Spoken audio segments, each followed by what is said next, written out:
videoda o'tishda kimsasiz orolda tirik qolishlari kerak. Eng ko'p vaqt davomida bu ishni qilgan inson bo'lsa 150 ming so'm pul mukofotiga ega bo'ladi. Hozir men orolga o'tishda jangchilarni chiqarib yuboraman. 1, 2, 3 boshlandi. Qiziq, kim g'olib bo'lar ekan? Sizlarda ataga 10 daqiqa bor. Shoshilishni maslahat berardim. Musobaqamizning birinchi 10 daqiqasida o'yinchilar bir-birini ura olmaydi, lekin 10 daqiqa o'tgandan so'ng urushtugar bir-birini pachag'ini chiqarib tashlasa ham bo'ladi.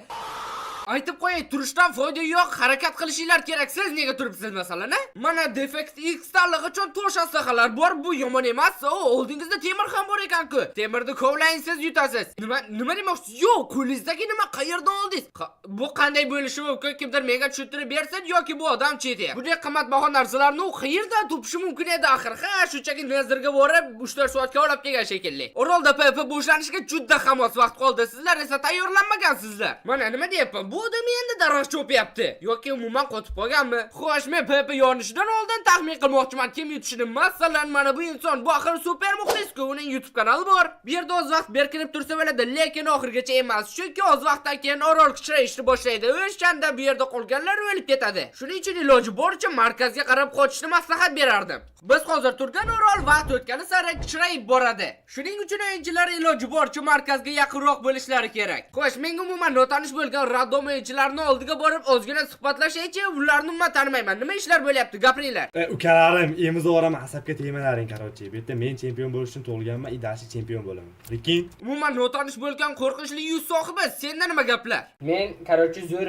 Minecraft o'ynayman. Sho'ra pishiryapman hozir. Sizlarni o'zingizlarga bo'lgan ishonchinglar ancha katta ekan, ha? Ko'ramiz yutasizlarmi yo'qmi? Agar sizlar mana shu ikkita umuman notanish insonlarni yutishga ishonsangiz, bu haqda hozirroq izohlarni yozib qoldiring. Ko'ramiz yutishadimi? Minecraftning birinchi qoidasi o'z tayinga qarab kavlamasiz esa hozir buni temir kovlab topdingizmi? Sizda cheatlar yo'qligiga ishonchingiz komilmi? Cruzo. Albatta kimsasiz orolda Robinson Cruzo temir topishi bu oddiy holat bo'lsa kerak, ham mayli.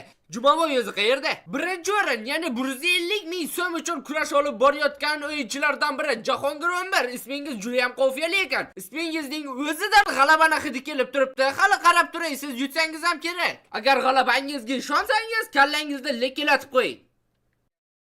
PP yondi. Endi o'yinchilar bir-biri bilan jang qila oladi. Mana endi 150 ming uchun kurash qizg'in tus oladi. Endi o'yinchilar bir-biri bilan bemalol jang qila oladi. PP yondi. Endi qo'rqishni boshladingmi? Gapir. ukam PP bo'yicha dunyoda rekordlar qo'yganman. Yaxshi, ko'ramiz. Bugun birinchi o'rinni olib 150 mingni olib keta olasanmi? Mayli, boshqalarni ham ko'rib kelaychi.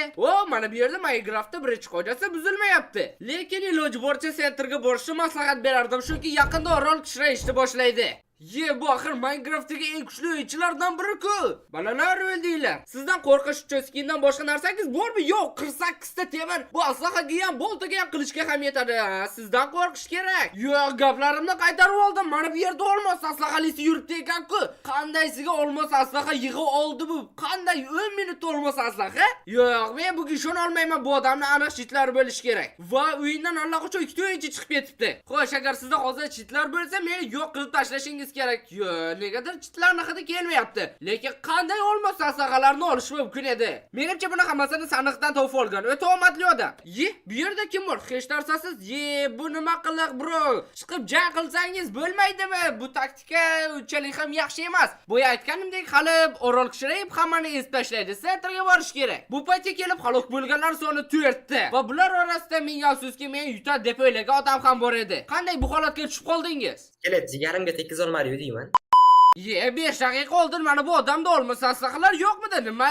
Meni ko'zimga ko'rindimi? Ha, bu odam ularni neziltgacha kuchaytirmoqchi. Lekin qanday? Kimdir menga tushuntirib bersin axir. Sizlar ham kuchay. Yo'q, sizlarda ham olmos qilish paydo bo'libdimi? Qiziq. Sandiqdan chiqdi. Sandiqdan?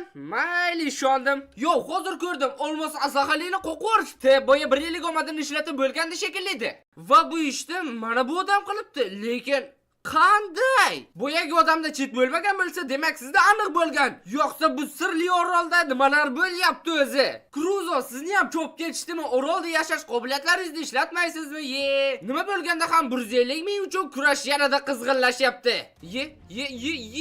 Men nimani guvoh bo'lyapman? Hozir yomon narsa bo'ladiganga o'xshaydi. To'xtaysiz, qamanchadan beri menga o'xshab o'zbekcha ajoyib odamlar bir-biri bilan samimiy o'zbekcha gaplashadigan server qidiryapsizmi? Agar shunday bo'lsa, men sizlarga Buy Steam'ni taklif qilaman. Bu yerda hamma yoqtiradigan mini o'yinlar, anarxiya, survival, hammasi bor. Ayniqsa Bedwars bu yerda ajoyib tarzda ishlangan. Men ham bu yerda vaqti bilan o'ynab turaman. Sizlarga ham maslahat beraman aytgancha. Serverdagi anarxiyada esa hamma narsa bor. Hududni chegaralaydigan bloklar, donat keyslar. Ayniqsa men odamlar chatda o'zbekcha gaplashganini ko'rsam mazza qilib yuboryapman. Va bu serverda meni taniydiganlar ham bor ekan. Agar sizga jangu jadallar boshqalarning bazasini portlatib yuborish yoqmasa, siz shunchaki serverda super puper fermalar qurib, avtoshaxtalarda pul ishlasangiz ham bo'laveradi. Menga ham shunaqasi ko'proq yoqadi. Serverga qo'shilish uchun esa shunchaki mana bu yerda добавить tugmasini bosamiz. Bu yerda xohlasak nomini almashtiramiz, lekin eng muhimi mana bu yerda adres server degan joyda aynan mana shuni yozamiz. Bu ekraninglarda va video ustida bo'ladi. Tayyor tugmasini bosgandan keyin server paydo bo'ladi. Uni ustiga bosamiz va biz serverdamiz.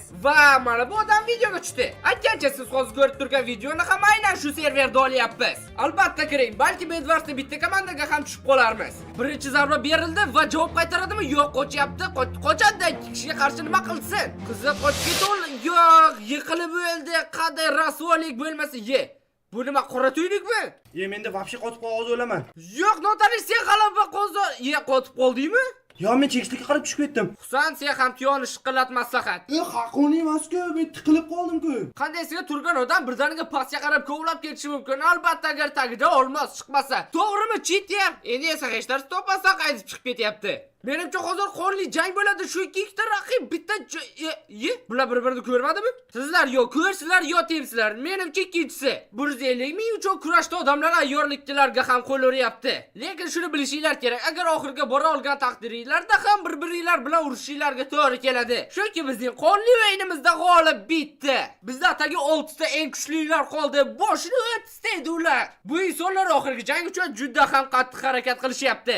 Hamma yerni tagida o'zizga temir kovlab maslahat sizga oltin o'zi nima kerak? Bu ishtirokchimiz esa bir o'zi jamoalarsiz yana mana shunday ochiq joyda turibdi. Mana haqiqiy jangchi. Zona ishlayapti. Ataga 20 daqiqa vaqtinglar qoldi. Nega bu diktorni yoqib yuboraveraman?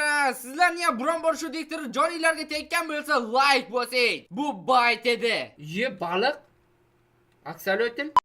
Ko'zlarimga ishonmayman. IQ 130. Bular o'zlariga it boqib olibdi. Noqulay vaziyatda teleport bo'ylabki, hozir qochmasam menimcha lava bu odamni yo'q qilib yuboradi. Bu odam paqir yasab o'sha lavani olib oldi. Endi hammani yoqib yuborsa kerak. Muhimi o'zini yoqib yubormasa bo'ldi. Creeper sen nima qilishni bilasan. Hech bo'lmasa bittasini yoyib yuborish kerak. Mana bu odamning joni ko'p ketdi shekilli. Balki bitta ursam yoyilib ketar. Faqat meni urmanglar. Men urishim mumkin, meni urish mumkin emas. Nuraliyev haligacha tirik. Ajoyib. Orqangizda zombi hujum qildi. Hozir yo'q bo'lib ketishingiz mumkin. Hal qildingiz. Ota-onasi qasos solish uchun keldi. Lava sizningcha zombilarga qarshi kechqurun mana shu yaxshi himoya bo'la oladimi? Ular cheksiz paydo bo'ladi-ku. Mayli, boshqa ishchilardan ham xabar olib kelay. Siz esa mana shu yo'q, yorib keting deganim yo'q-ku hali. Voy, o'zingizning lavangiz hozir o'zingizni yo'q qilsa juda ham kulguli bo'ladi. Nimalar qildingiz? Muhimi o'zini yoqib yubormasa bo'ldi. Oroldagi 3 kishi qoldi. 150 mingni kim olib ketarkan? Hozirgi PvPda esa Husan yutanimi yoki Usfan yo'q lag'atda 2 ga 1 chiqishni boshlashdi. Husan senga qochishni maslahat berardim.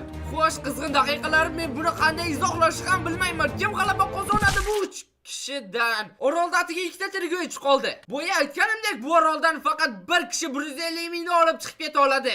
Va bu odam kim bo'lishini sizlarning PvP mahoratinglar hal qilib beradi. Jang! Ikkita do'stdan qaysi biri g'olib bo'lar ekan? Qani jang qilinglar. Men bularni qanday izohlanishini bilmayman. Xo'sh, Usfayn qochishni boshladi. Xo'sh, nega qochyapti ekan? Yo'q, yiqildi. Katta ehtimol bilan Usfaynni mag'lub bo'lishga ataga bittagina zarba qoldi va bu zarba hozir amalga oshadi. Bizda g'olib bor. Jahongir O'mbi.